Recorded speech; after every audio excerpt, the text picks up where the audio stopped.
Hi everybody and welcome back to Hard Reset channel. In today's video I'm going to show you how you can easily do a hard reset of your TCL MoveAudio S200 headphones.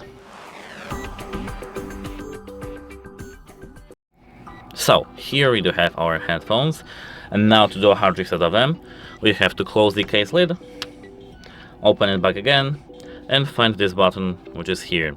We have to hold this button for at least 10 seconds. The LED light will blink orange 3 times. As you could see, now we are in pairing mode, so it's not that.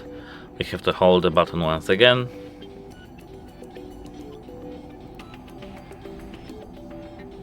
It has to be the orange color, not white.